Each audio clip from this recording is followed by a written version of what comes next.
We appreciate you watching and listening to The Dead Jeff Show. Please like and subscribe and tune in for more videos.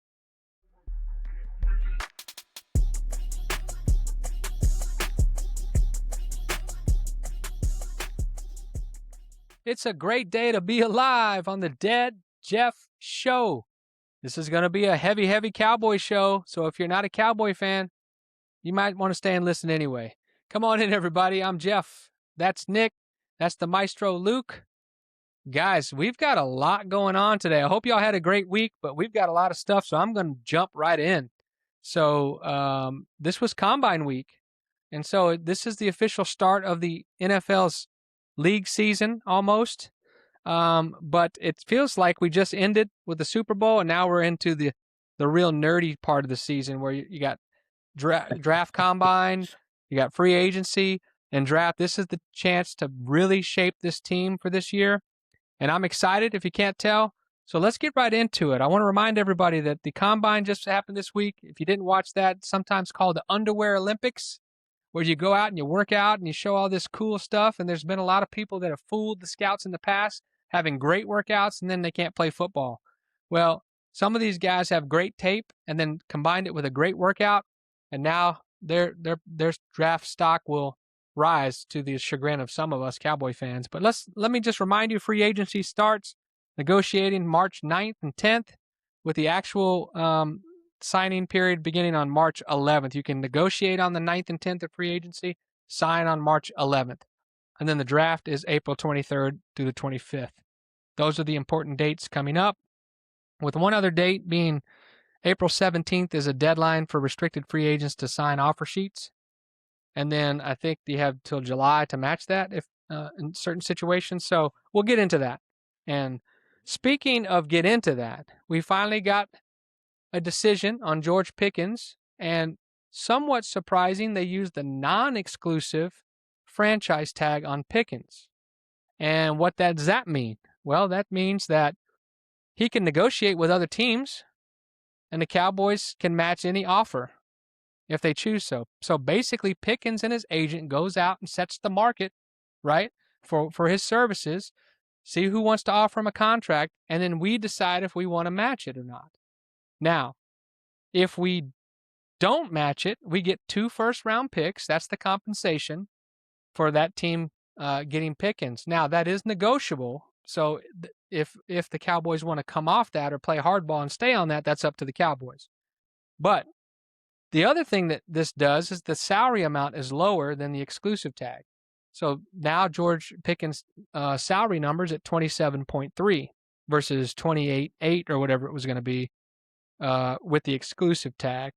So with that being said, how do you feel about the non-exclusive tag being placed on Pickens, and are we headed for another dramatic showdown with Jerry and the agent?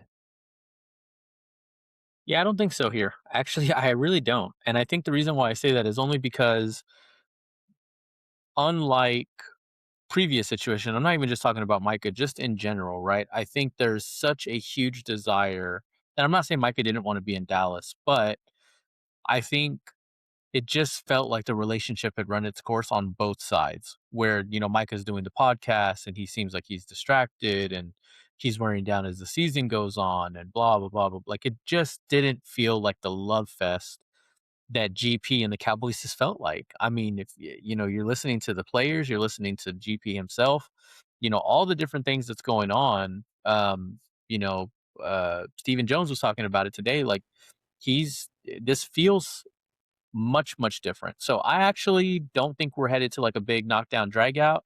I am going to be optimistic that they actually get a deal done and Pickens does not play on the tag. I am also confident that nobody is giving up 2 first rounds for George Pickens. I just don't see that happening in today's league. I don't think I don't care who it is. Jamar Chase, Justin Jefferson, CeeDee Lamb are the top 3 receivers in the league. I don't think anybody's giving up 2 first rounders for either of them, just because of what that value means and how much you have to pay the top receivers get paid, man. So that's my thought. I hope I'm wrong in that. I'm sorry. I hope I'm not wrong in that he doesn't end up with the Cowboys, because of all the scenarios. The one thing I don't want to see happen now that we've got here, we get rid of all the stuff we talked about in the past. I want GP to be on this team because we've eliminated all options for him not to be here unless you can get a crazy good return for him. Well, you haven't eliminated it. You have guaranteed that if he's not on this team, you get 2 first-round picks, right? I think the worst case scenario is that no one wants to make him an offer, and the Cowboys don't match it, so he plays under the tag, and then all of a sudden, his back might start hurting or his hamstrings tight, and that could be a really ugly situation. And here's the thing that is where the Cowboys have all the leverage here. If George Pickens didn't have all the nonsense that happened in Pittsburgh, people might be more inclined to give 2 first-round picks for him. I mean, we once gave 2 first-round picks for Joey Galloway. So, I mean, no knock on Joey Galloway. He was Sure. great, but we didn't that's not what we needed to get back to the Super Bowl. I think that was to appease Troy Aikman towards the end of his career, but it didn't work. It wasn't the spark we needed. I think did we do the same thing Yep. for Roy Williams Roy from Williams. That's right. the Detroit From Detroit. receiver Roy Williams? Yeah. So crazier things have happened, right? And if you're in the lower part of the first round, you might say, I'm going to sign George Pickens to $35 million a year, and I'll give the 2 first-round picks because I know they're going to be lower first-round picks. So, but here's the thing: he's not going to walk away with from us for nothing. Now, there could be if you go to the negative side of things, he could cause all kinds of problems and be a camp holdout and not show up to any of the trainings and then miss games because of like we just said, or um, we could have somebody sign an offer sheet. We don't match. We get 2 first-round picks, or we work out a long-term deal with them. I think to me though, this has to be a situation where everyone's nervous, right? It's like, here's how the Cowboys have handled things in the past. We know they've been doing things different, but everyone's nervous right now. Is this going to be drama? Will Pickens play under the tag? What does this mean? And I think it was very, very shrewd to give them the non-exclusive franchise tag. Yeah, I think they're making a lot of really good decisions. I agree with you completely. It's the right decision.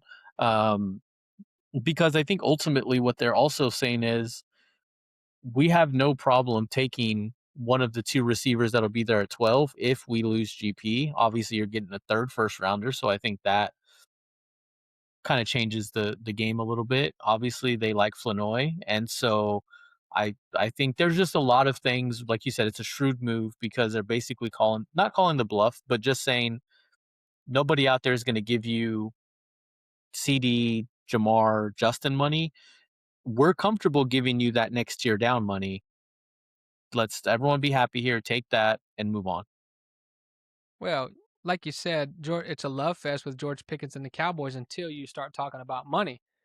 And his Yeah, agent, if he throws out a number like 40 million a year, and the Cowboys go, no, CD is at 33, we'll do you at 34 or maybe 35, and they don't want to do that, there could be some stalemates here, and it's not going to be a love fest if you don't make the money right much longer, and I understand that.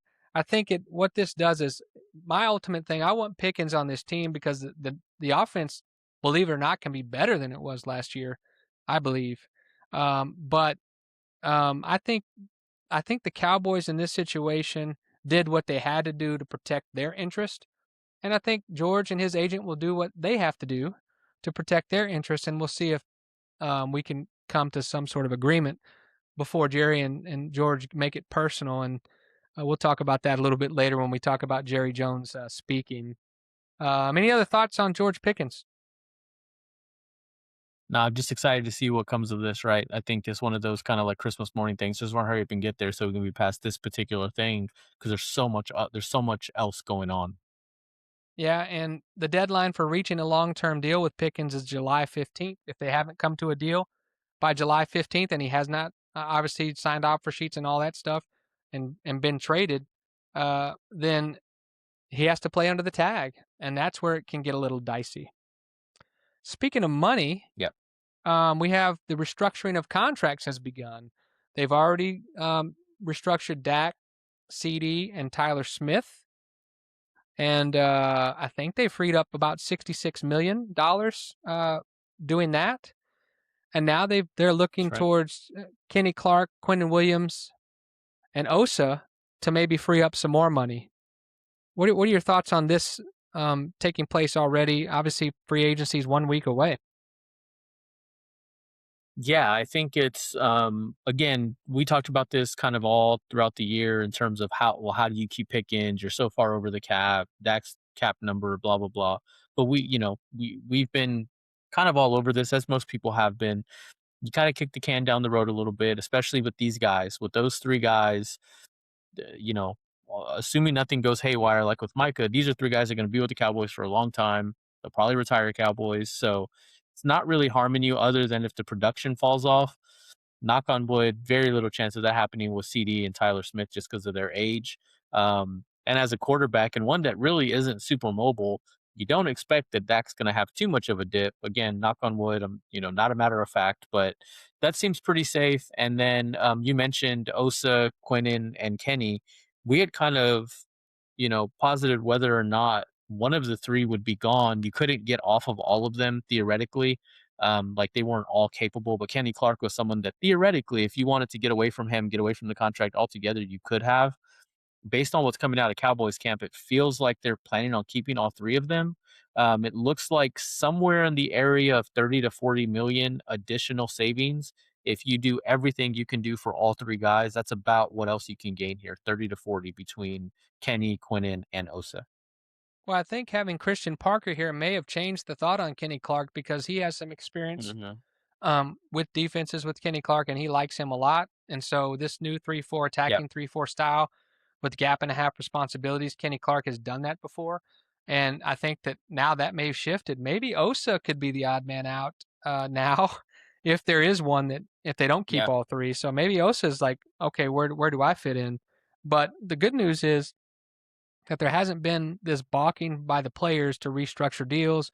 This is sort of how teams Yep. in the NFL do business, and this is sort of what everyone expected to happen. They're not going to pay Dak. Dak's not going to count 60 million on the cap. That's for sure. Yeah, no, for sure. And it's, I think also, like you said, it's the way the business is done now. And also, here's the other thing I will say.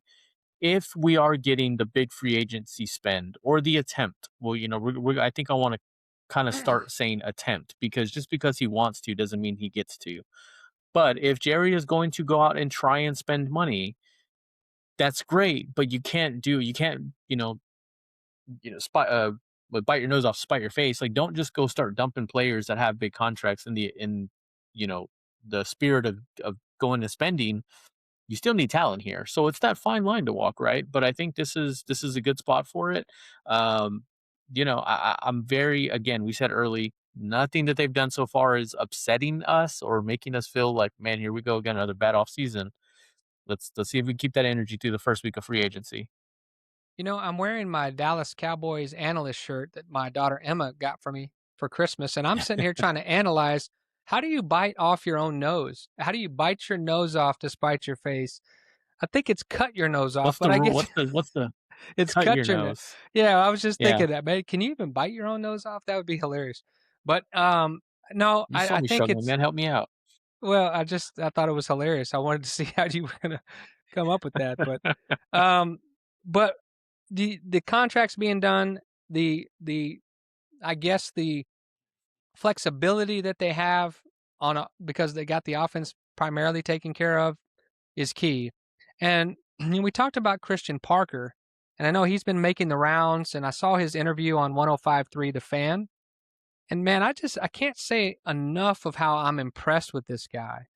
And I like the talk that he's emphasizing football brains. One of my biggest critiques about the Cowboys defense is we've got some of the dumbest defensive players we thought. Maybe it was the scheme, maybe it's their football brains aren't as big as Christian Parker would like them to be.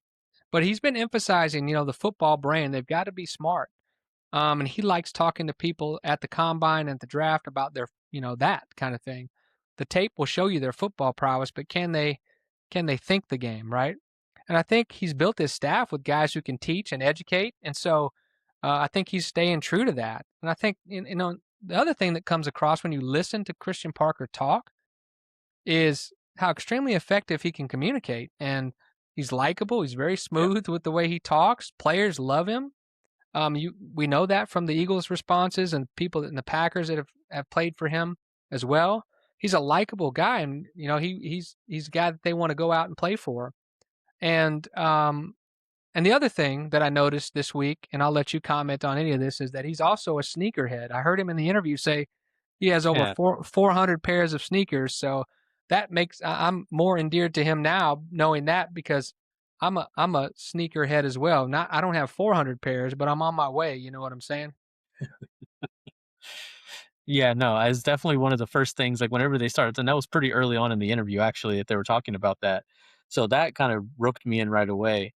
Um, I will say, just to your point about, like, the football brain, he has said this different iterations of this in multiple interviews, his main press conference and now on this one. I agree with you. I think the football brain is something he's talking about, but I've also heard him say outright, and what I'm reading between the lines is, yes, we need you to have a football brain. But he's also talked about putting guys in positions to succeed, not asking guys to do things that they can't do or that they're uncomfortable doing. And I think that's something that you go all the way back to those 90s teams. Troy Aikman credits Norv Turner for coming in and just saying, hey, this guy can't block in this gap, we're not going to ask him to block in this gap. This guy can't pull. We're not going to ask him to pull. And so I think there's something, sometimes you got to keep it simple, man. Like, don't overcomplicate this. And I think from what I've heard Christian Parker say, is there's a nice little balance that exists there. I'm going to ask guys to be smart. I want them to have their football brain, but I'm also not going to put them in positions to fail. And when you hear like Pat Surtain speak and Quinion Mitchell, that comes through a lot, right? He's a player's coach, but he's not gonna be someone that's lackadaisical in accountability. You can't ask for much more than that, man. Yeah, and you feel like he's building something, right? It's not just like, hey, let me Mhm. it's his first time as a defensive coordinator, but you feel like he's doing it the right way and he's building something. He's being strategic about the way he went about his staff, about the way he talks about the kinds of players that he wants, and his relationship with Shadi. And so, it just for the first time, with Jerry and Steven not being involved, it feels like they are actually building something. And I don't know, maybe I'm starting to have a bromance with Christian Parker, a budding bromance. Just every time I hear the guy speak, I'm just mesmerized. I'm like, we haven't heard anybody talk like that on the Cowboys on defense. Now Schottenheimer's been talking a little bit on offense like that, and we've talked at nauseum about the Shoddy hire and how we were against it, and then now we love it. But man, this has got all the feels headed in the right direction, and it's making me nervous, right? It's like I'm hearing Stephen A in my head say they're an accident waiting to happen, and I'm waiting for that accidental thing to happen, and I don't want to, but with the battle wounds and the scars of the Cowboys fans, we have to be on guard for that. It's like we're kind of looking over our shoulder a little bit. Yeah, it's 100% true. Although I will say I've not allowed myself to go there yet. I haven't let the all right, when is this gonna fall apart on me? And I haven't really let my mind go there yet. Now, that could be because it's March and we've got, 6 months until the first week of the season. So maybe I'm just trying to pace myself, mentally. But I hear you. I'm with you. It's been 30 years of this, man. Well, we got the free agency for them to let us down. We got the draft for them to let us down. And we still have the picking situation that could go south. So there's plenty of Yep. chances for it to go that way. I'm just choosing not to Yeah. believe that it will. I'm thinking, we're about to talk about Yeah. Jerry here next, and he finally spoke, and it was like for an hour, and the interview was great. But Mm. I'm choosing to believe that it's going to be different.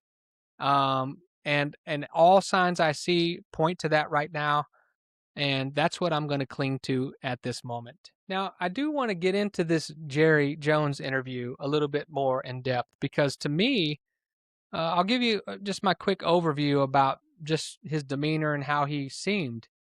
This is as sharp as I've seen him in a while. He's always charming, Yeah. but I felt like he was really engaged, really giving good answers. Now, whether you believe him or not, it's different. But I really felt like it was. And I have said on this show, I'm worried about him, about the way he was been acting and that kind of stuff.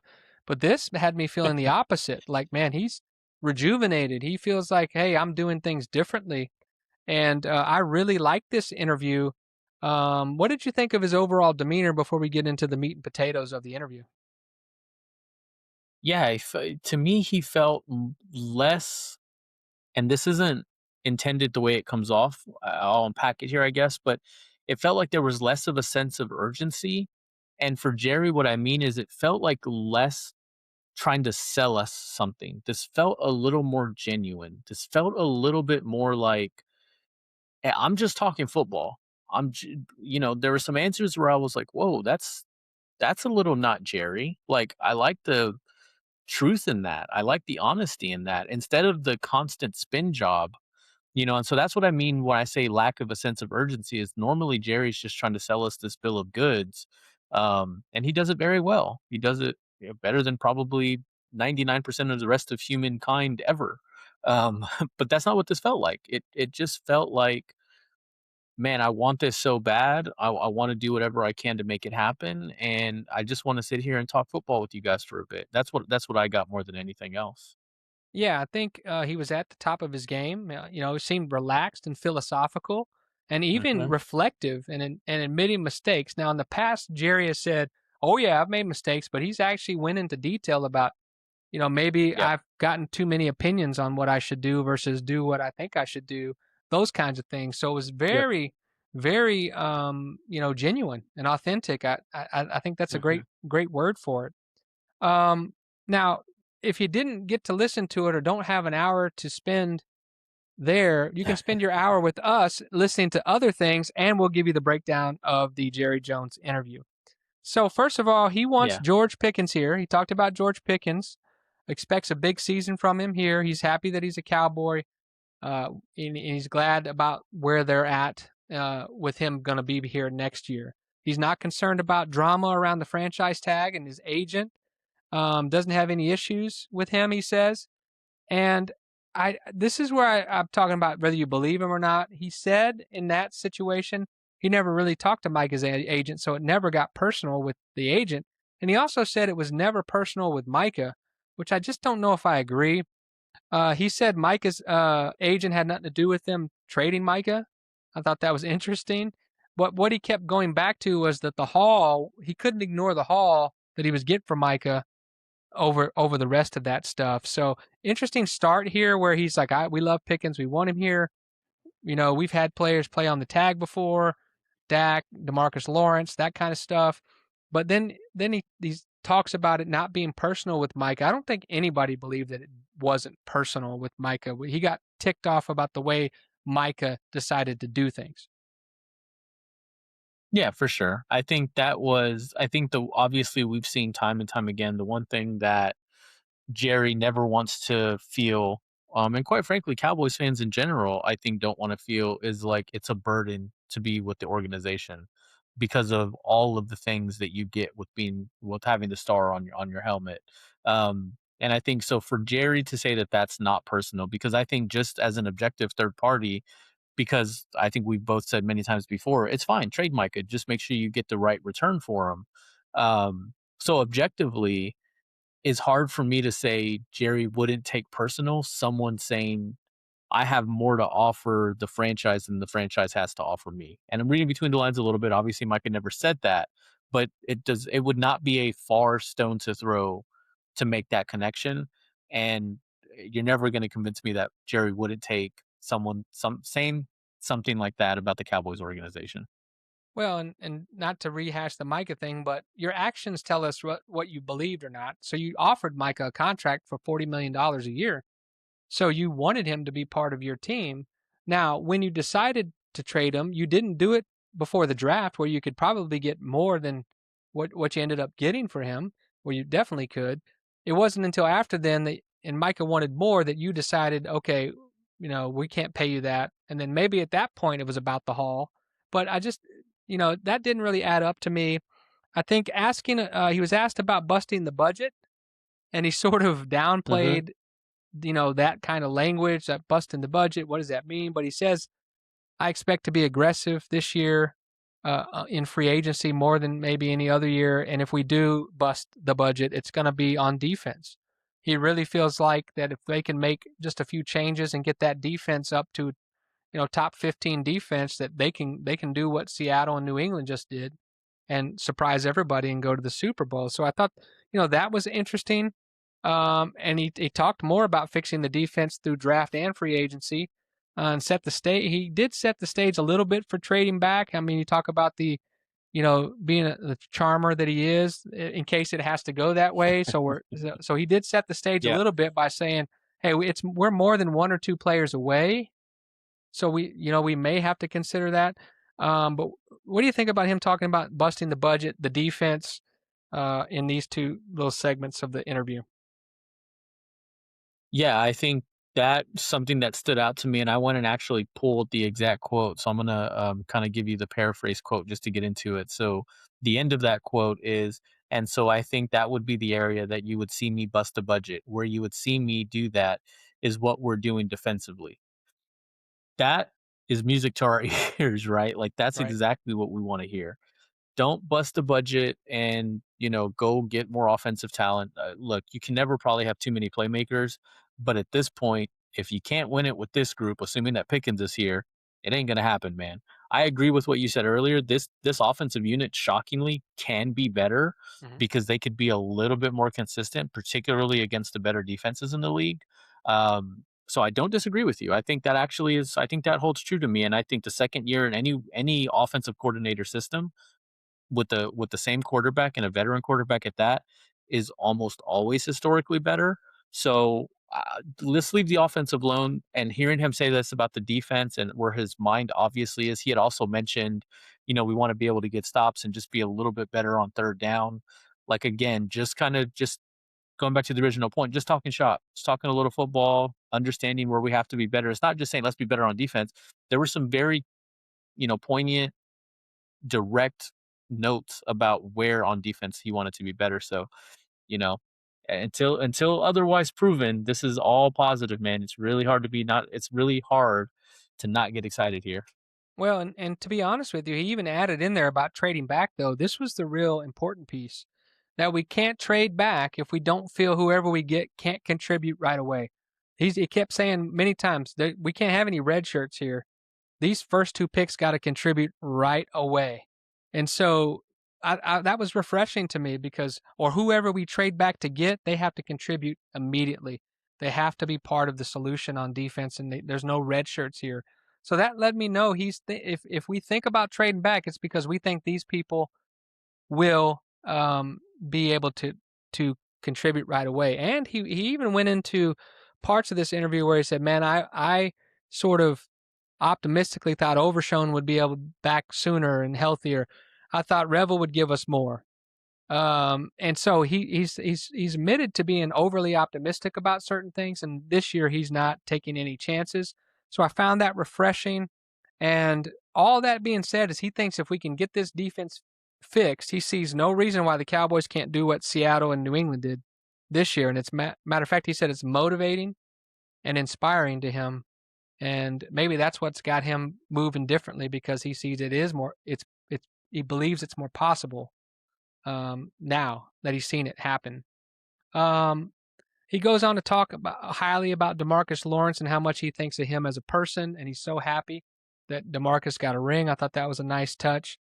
And he did say Yep. this, about the Super Bowl. He said the Super Bowl championship is highest priority other than his love, and his family.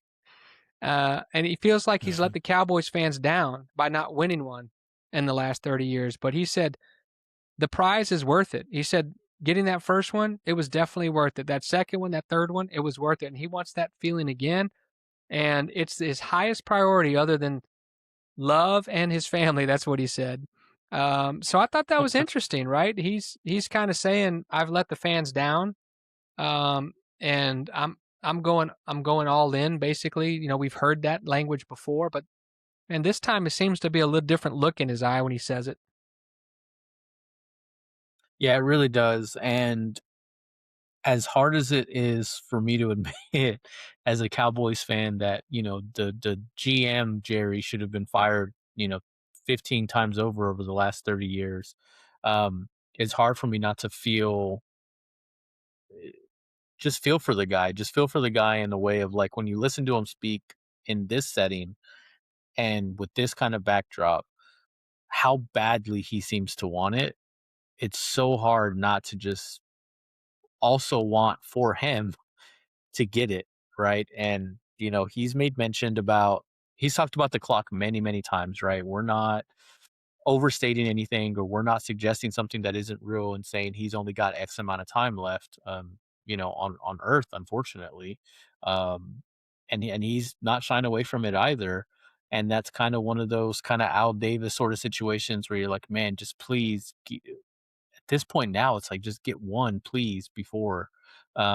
And when he talks like this, when he's in this setting, it's hard not to just have that pull at you a little bit, especially for these lifelong Cowboys fans like we are. Well, and how much he has kind of been the reason we haven't, they were pretty nice to him and didn't go down that path too much, because he's charming. He mentioned he mixes in stories about one summer he hitchhiked everywhere he went, and all they ate was Fritos and Seven Up, and that was their senior trip from high school or whatever it was, or college. I can't remember, but just talking about hitchhiking as that's the only way they got around, and eating Fritos and Seven Up all the time. He's charming. He's endearing, right? And so that's Jerry, right? And they asked him, "How close are you to the Super Bowl?" I guess they thought they were going to get him here. Like, how close are you to the Super Bowl? And he goes, "I can't really say." He goes, "I like where we are on offense, but defense is the question mark. And how quickly we can fix this, I can't really say. But we're going to give it the best shot, right? About fixing it fast." Thought that was a good answer. It wasn't. He didn't dodge it. He didn't say we're gonna win the Super Bowl. I guarantee it. He didn't do that. So more measured about what he says here. So I like that. Yeah, this is what I was talking. That piece is where, and not that it wasn't coming through before, but this is really where I kind of felt like that lack of sense of urgency that I was talking about, that lack of just constantly trying to be on sales mode.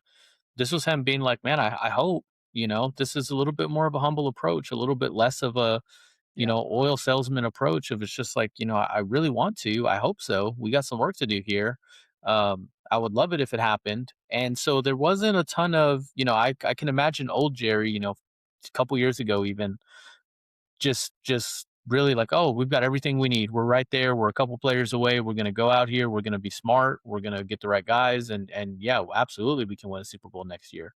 I can literally hear him saying that on an interview like 2 years ago. So it's really really nice to see. But remember, in the past, he was talking about, well, we got to be fiscally responsible, and we don't have a lot of money, and we haven't heard any of that talk. Matter of fact, we've heard kind of the opposite. So that's Hmm. that's great, right? And the next subject was Brandon Aubrey. They were asked about Aubrey. He was asked, and he said, "Hey, we want to make it. We want him here, and we've made an offer to make him the highest paid kicker in the history of the game." Spoke highly of him, but didn't want to speak too much because they're in negotiations. So he's like, I need to be careful what I say. But Yep. I mean, obviously, Aubrey thinks he's worth more than just a million over the highest paid kicker. But Aubrey, they're probably going to put. I don't know if they officially put a second round tender on him, but they probably They have will. not. So I just Aubrey, come on, don't mess this up. Sign it. Let's move on. 7.5 million. It's pretty good, man. And then he was asked about the trade market.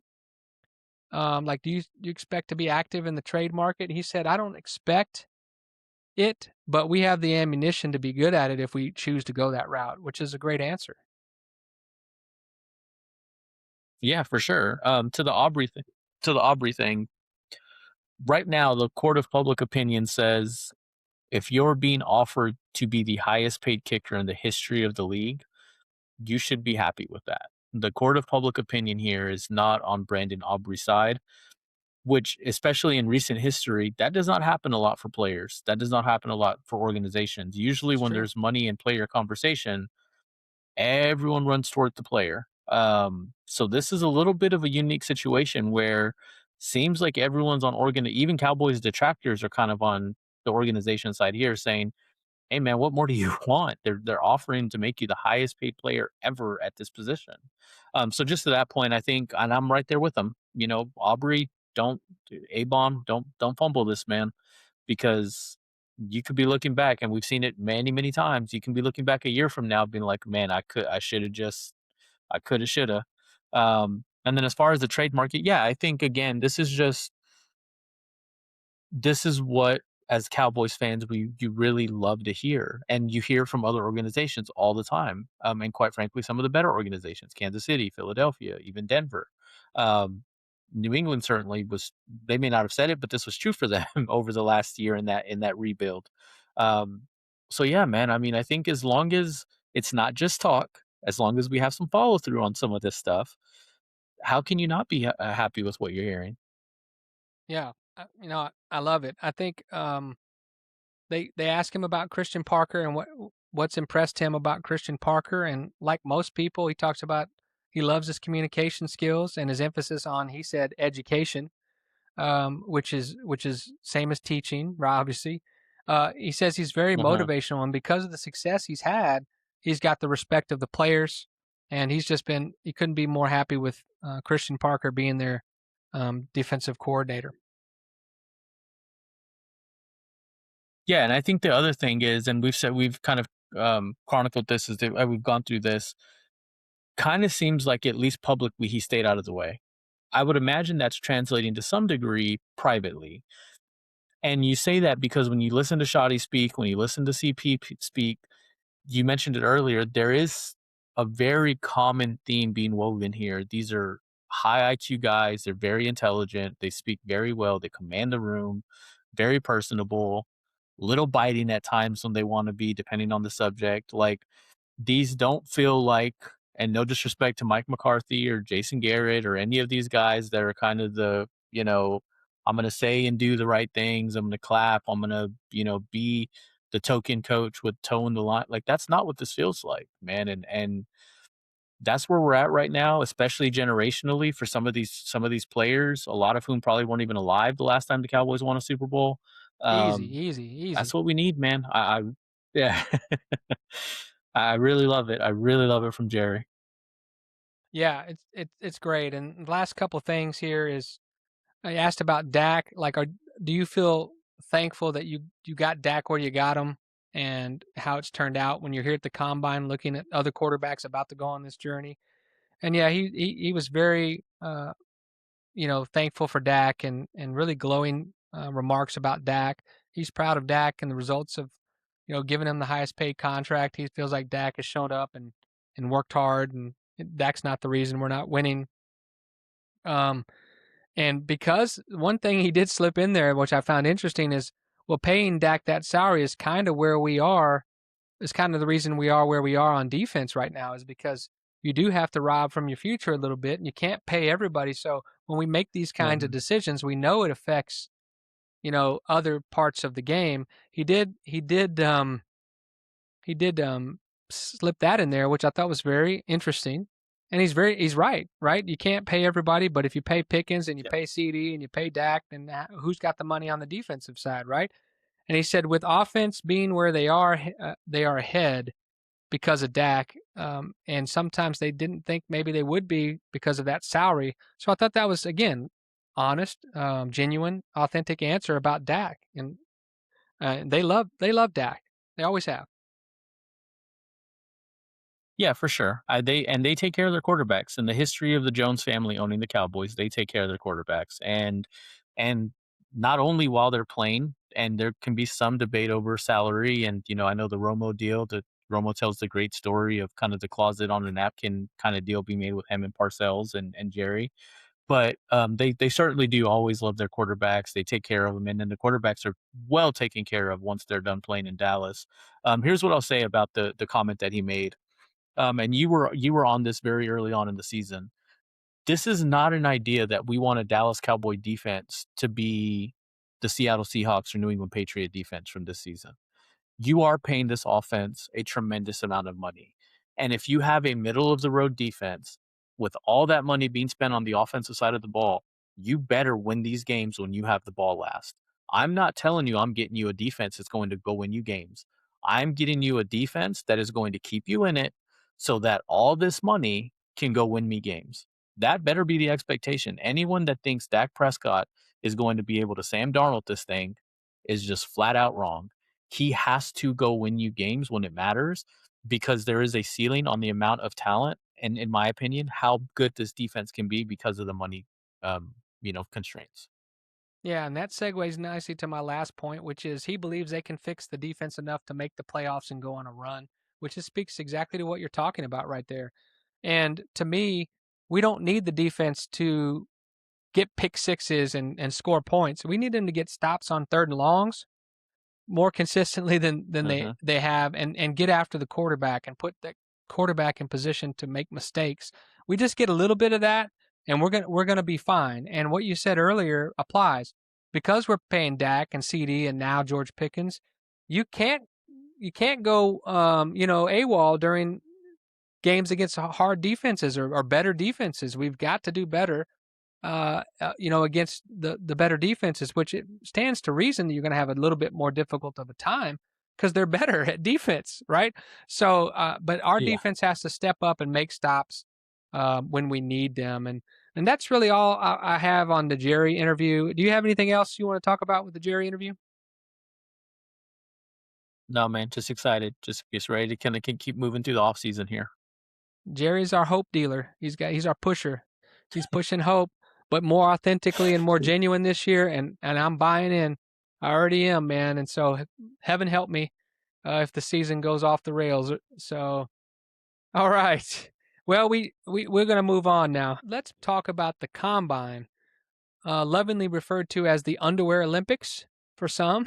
You get the broad jump, you get the vertical jump, you get to do these drills, you get to run your 40-yard dash, you get to all these things, and then we turn on the tape, see if you can play football and do those things. But let's talk about just from maybe mainly the Cowboy standpoint, winners and losers. Maybe not losers. Let's just talk about winners at the combine. I'll say this: everyone knows that the Styles family was the winner. You had Lorenzo run a 4.27. You had Sonny run a unbelievable 40, and all these athletic freak traits that he had on display. 6'5" guy just doing things that 6'5" guys shouldn't be able to do. So the Styles family definitely won the combine, and I'm bummed about that because I really was hoping Sonny Styles would be there at 12 for us. And now it looks like if we want Sonny Styles, we're going to have to trade up to get him, which I don't think we should do that um, because of all the things we need. But to me, the Styles family is obviously the winner. Who do you have as a winner in the Cowboys' eyes here? And maybe just in general, if you have one in general. Yeah. Yeah, I think, I will definitely echo all your sentiments on the Styles family. Really, really awesome for him, really. I mean, look, these guys are about to have I know with NIL, it's not exactly life-changing money. They've been getting it for a little bit. Um, but just the prestige that goes along with it. I think this dude has a very, very bright future in front of him. I'm talking about Sonny. Um, and his brother certainly is no slouch with that. Was it 4.26 40 or whatever it was? Just an absolute athletic freak of a family.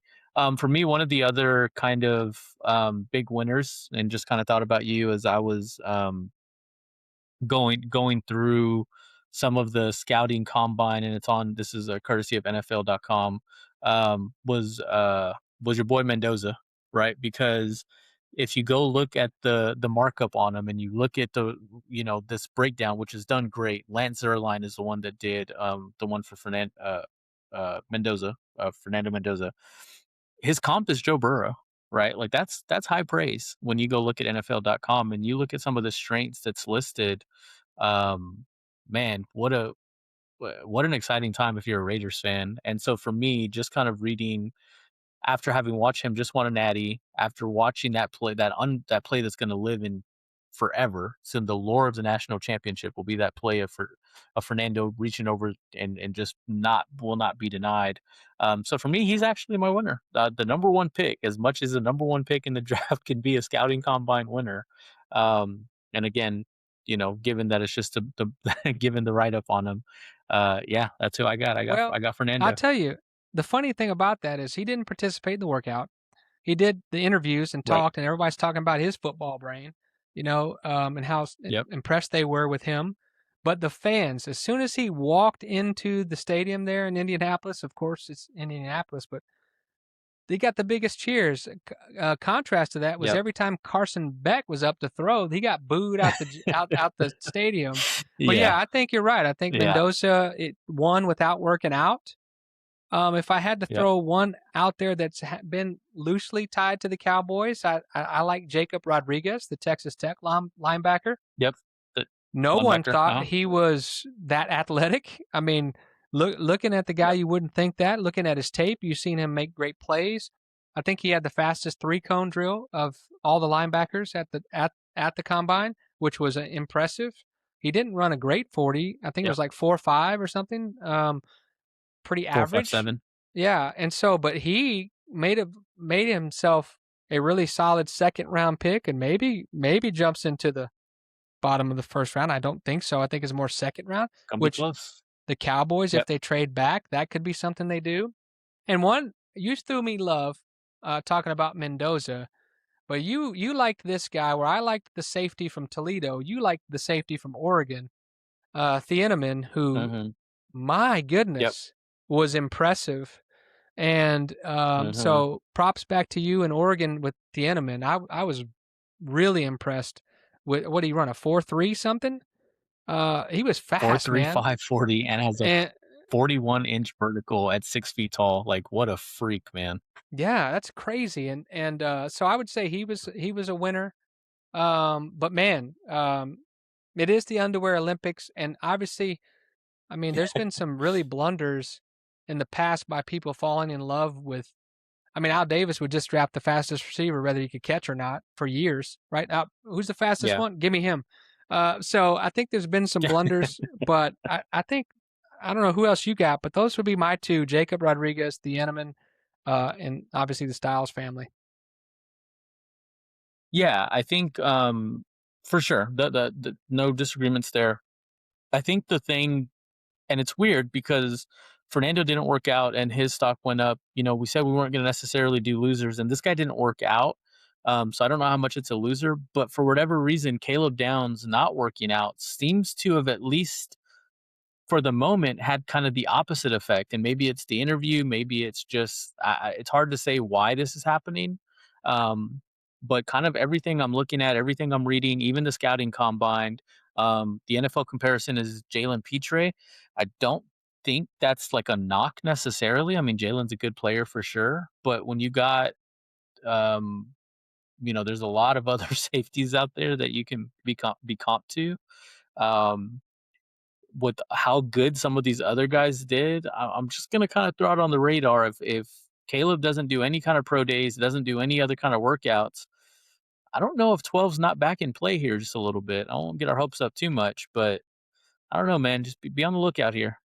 Yeah, I think that's true, right? So, and you heard the measurements of Reuben Bain. His arms are too short. Caleb Downs, his arms are Hmm. short because Andy's 6 foot.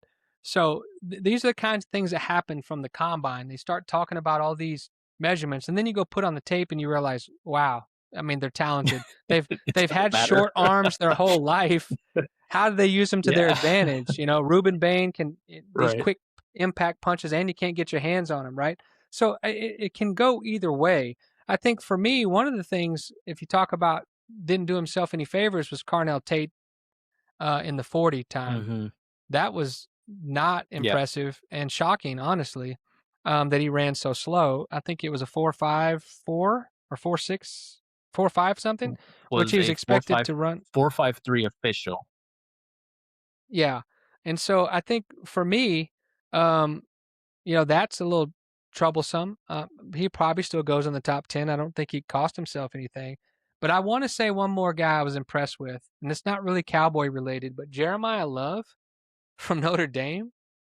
I mean, gosh, man, I mean, Uh, the Raiders, if they hadn't picked Ashton Genty last year, this is not an Ashton Genty type. He's much more physical, right, than Ashton Genty. But I love this guy, Jeremiah Love. I wish that teams value the running back position a little more than they do, because this guy Yep. deserves to be, top 5 pick for sure. But I love that guy, and no pun intended. But for me, I really, from the Cowboy standpoint, you got Sonny Styles, who's probably elevated himself. Maybe Reuben Bain, maybe Caleb Downs will fall to you. And it's amazing to me Yep. how many defensive linemen that the Cowboys were talking to at the combine. You figure that's something that they have sewed up. But anything else on the combine? Now, just on the Jeremiah Love thing, I'm glad you brought him up because the dude is an absolute 4.36 40. He reminds me a little bit of MJD. For those that don't know, Maurice Jones-Drew, kind of that low center of gravity, just physically punishing kind of running back. It's not as short as MJD was, but just kind of reminds me of that. And look, if ever there was a situation to hate the Kansas City Chiefs more, it kind of looks like Jeremiah Love is going to fall in their lap at 9. Tyreek Perfect. Hill goes back there, and who knows what that looks like. And I mean, and then you sign one in free agency, and all of a sudden, man, I just hate it because I think that's what's going to happen, and that's all they Well, need. that's good. Is That's good for it just Jeremiah sucks? Love, man. What a perfect situation, right? Yeah, yeah, And if you look at the draft order, somebody above them might mess that up, or somebody might have to trade up so that Kansas City doesn't get him. But no, yeah, I mean, sometimes that happens, sort of like CD to the Cowboys. Sometimes it just yep. your pick, that player's there, and it's just a good match, and that would be a perfect place for Jeremiah Love, for them and for him and the Chiefs. But this is interesting because this year fewer and fewer guys are working out, right?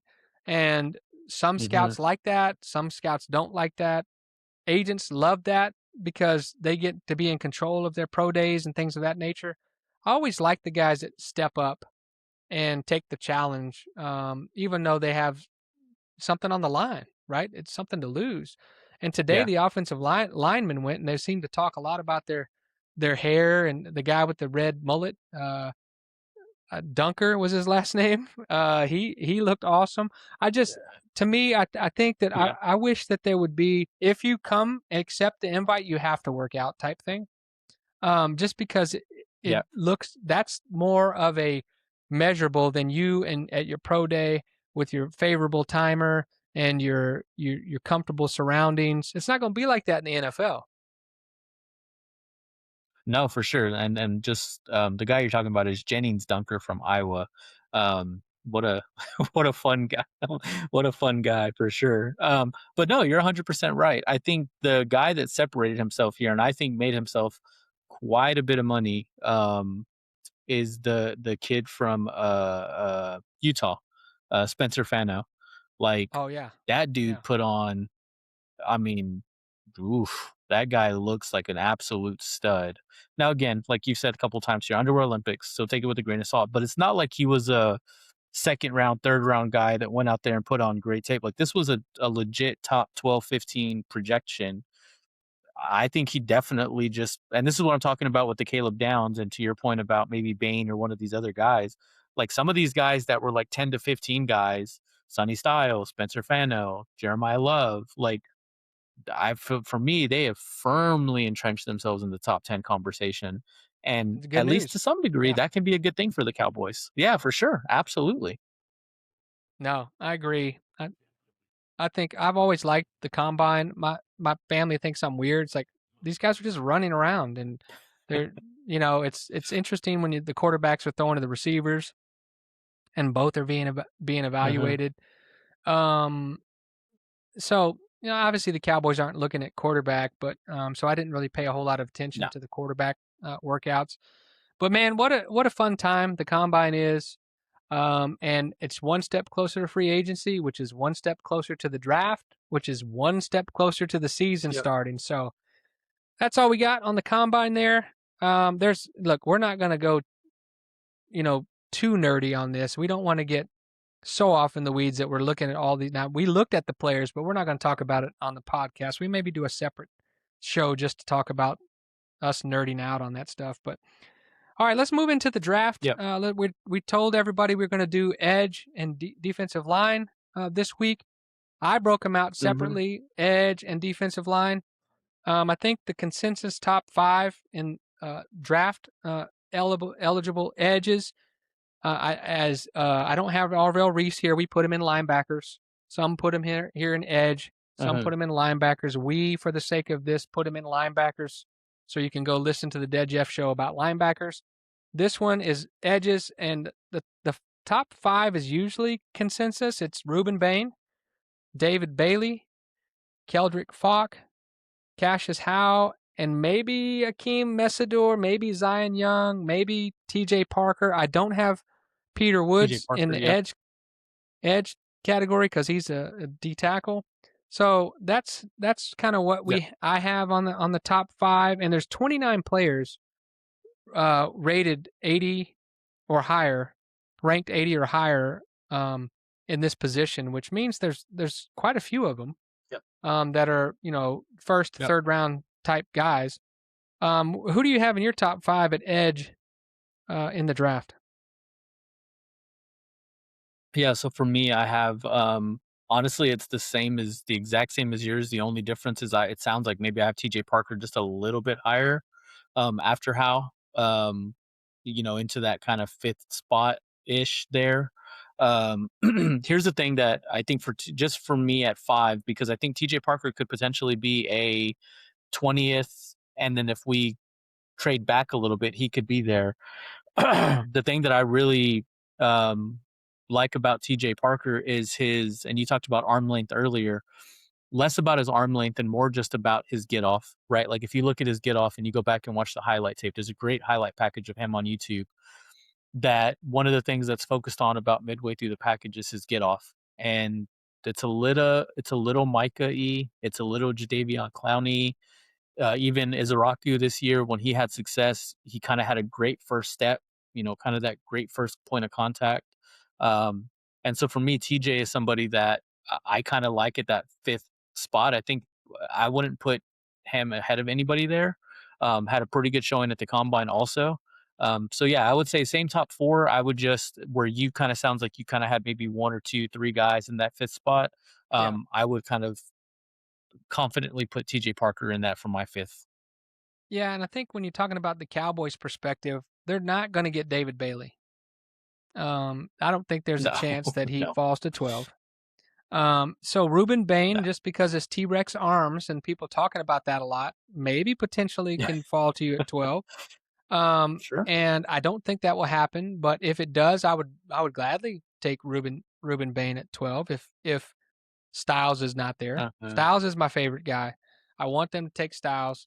But I would settle for Bain or Downs or would you take now that you talked about Fano, would you take him at 12 if he's there? I don't know. That's now an interesting conversation now, isn't it? So yeah, Fano and Maui Noah. I think if Fano and Maui Noah are there, as much as I still don't like the idea of tackle at 12, after watching what Fano did at the combine and then having always had, during the Miami run, that's a dude, Maui Noah, that just kept popping up. And they talked about him a lot in the broadcast. Not like you had to go find him.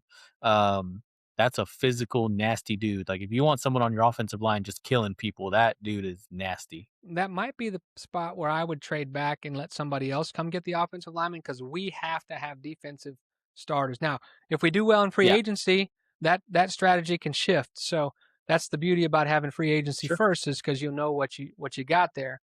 I think Keldrick Falk is a guy that has been linked to the Cowboys a lot. So is Cassius Howe and Messidor. They've all 3 sort of been linked to the Cowboys. But I think the ones that'll for sure be gone is David Bailey and Reuben Bain, probably be gone by 12. I think TJ Parker's an interesting name. But we'll just see how the board plays out. I don't know that any of these guys other than David Bailey and Reuben Bain would be ahead of the guys we've been talking about. Styles and Downs and those guys. They're not ranked ahead of these guys. But interesting decisions. And Messidor's a guy, if you trade back, that you might be able to get. So, and the safety from Toledo, McNeil, what's his name? I forget his name. He's rising up the boards a little Oh, you're bit. talking about Emmanuel McNeil-Warren? Yeah, and so for me, the edges, it is a place of need because we have 4 leaving the team possibly this year. And Mhm. listening to them talk about Jadeveon Clowney, I'm not sure he's coming back now based on his fit with the Yeah. Christian Yeah. Parker system. But I think that Yep. realistically, you could see Falk, Messidor, Howe, Parker being one of the Cowboy selections at 12 or 20. Um, and free agent wise, from edge, you got Trey Hendrickson, you got Jalen Phillips, you got Bradley Chubb. Um, there's some good ones. The guy from Seattle, Mafe. I don't know. Mafi. Uh-huh. Boye Mafe. Yeah. So you got some guys out there for free agents, including Jadeveon Clowney and Joey Bosa, if that strikes your fancy. But there could be a strong likelihood that the Cowboys come out either free agency or draft and have one of these guys on their team. Yeah, for sure. I think the thing that you want to do more than anything else, and to your point about the free agency slash draft conversation, from my standpoint, and this is just my own personal opinion, like you would really like to have a for sure thing, maybe not one that you have to break the bank with. I think Hendrickson is almost certainly going to get franchised. I haven't paid a lot of attention to Bengals news, so I don't know that for certain, but that would make some level of sense to me. Um, Joey Bosa you mentioned, and then as we kind of keep talking about the Eagles uh, uh Jalen Phillips. connection, Phillips. Yeah, yeah, Phillips is there. So I mean, I think it would be really nice to grab one of these guys on a 1 year, $6 to $8 million deal. Just put somebody there that can be a for sure thing right away. And just going back to the Jerry talk, I love that he is thinking that we got to Kurt Signetti this thing. We're not going Charlton. We're not going Mozzie Smith. We're not going for the potential. We're not going to freak out over the measurables. We need someone that can be coming in right away and be productive for us. We don't want potential over productivity. So that's the defensive end edge rushers. Let's move on to D tackles. Tell us who you got in your top 5 at D tackle. Now, look, I don't think the Cowboys draft one of these guys, but you never say never, right? When best player available becomes the strategy. But this is a place where we feel like we're pretty good, but we don't know what's going to happen with Osa. We think Clark and Williams will be here. So who's your top 5 that's available in the draft? So this would have been different pre-combine, because now I had Peter Woods there at 1, and I haven't looked at enough boards to know how many other people have changed. I'm just going on just me. This is not on anyone else's projections. I got Caleb Banks from Florida based on the combine. Then I go Peter Woods, Caden McDonald from Ohio State, Lee Hunter from Texas Tech, and then Christian Miller from Georgia. Now, again, we've been kind of saying this a lot throughout this process. This is pretty much a consensus top 5. After Christian Miller, who's rated somewhere around the 40th ranked prospect, the next guy down is Dominique Orange from Iowa State, and he's looking at 65 to 75 range. So, not a lot of argument over who these top 5 are. How you have them ranked, though, I think you will get some very, very widespread opinion here. But for me, give me Banks, Woods, and McDonald 1, 2, 3 at the D line position. Yeah, I think I didn't believe as much as the underwear Olympics as you did. So I left Caleb Banks at four on my list. I got Peter Woods and Lee Hunter 1, 2. Then I've got Caden McDonald, Banks, and Christian Miller. And to me, I think Peter Woods is slid down some people's draft boards due to. I mean, I really don't know why. I didn't really look into that. I should have before we talked about the defensive lineman. But a lot of people think he might slip to the bottom part of the first round. But to me, I think it's you know Caleb Banks coming on strong is great, but you still got to go turn on the tape. And what is his grade, Caleb Banks? It's I know it's up there compared to these other guys. Yeah, Like so I will tell you, he while I'm pulling the grade, he did not work out during the combine. And again, just like we were saying earlier, where it seemed to help um, Wait, Caleb Banks Mendoza, didn't it work out seems the to have combine? hurt. Well, who am Mm-mm. I There's thought no I saw grades him on him. run. I'm looking at his. He didn't run. Okay. Mm-mm. No, I'm sorry. I'm not talking about Banks. I'm talking about Peter Woods. You were No, talking about yeah, Peter yeah. Woods. That's what I'm saying. Yeah, I thought Peter Woods didn't. I know, but what I'm saying is Gotcha. people he's slipping down draft boards because defensive I see. tackles aren't ranked very high here. But no, Caleb Banks, I was like, yeah, Yeah. he did. The Underwear Olympics is why you put him number one. But yeah, so Right. we were Yeah. talking about the wrong So guy. ESPN has him. Yeah. Banks is rated by ESPN as a 77. Okay, but where is he ranked in D lineman? Maybe do you have Draft Buzz pulled up?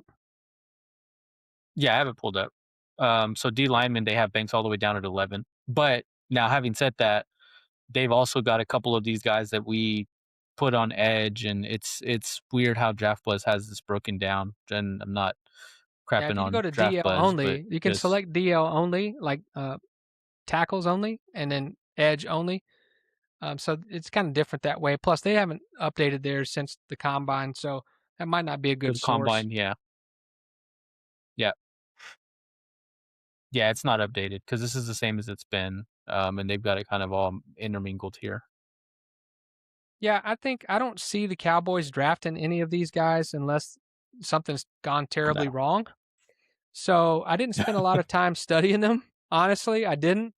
Um, if he said, "Hey, who who out of here would you be happy with?"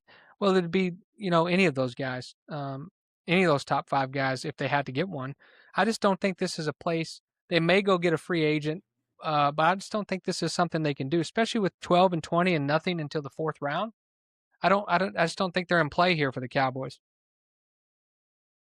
Well, yeah, and if you needed an idea that they weren't in play, and again, to your point of it, unless something goes terribly wrong, let's just kind of Occam razors this. The most obvious solution or the most obvious thought here is the one that needs to prevail.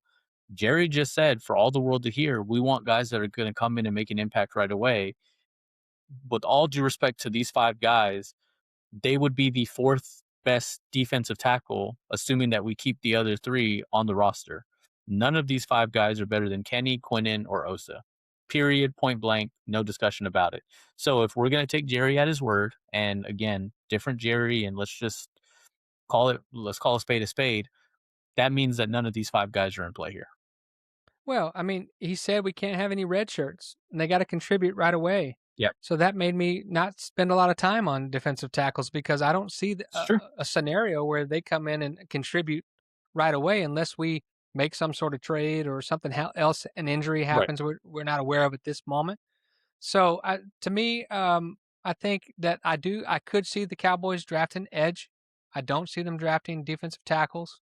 Um, so but the thing is, all this can change between now and free agency and draft day, and that's what we love about this time of year. It's so unpredictable, and we love it this year because the Cowboys Uh-huh. seem to be players in all of it, and they usually set free agency outs and they bottom basement shop.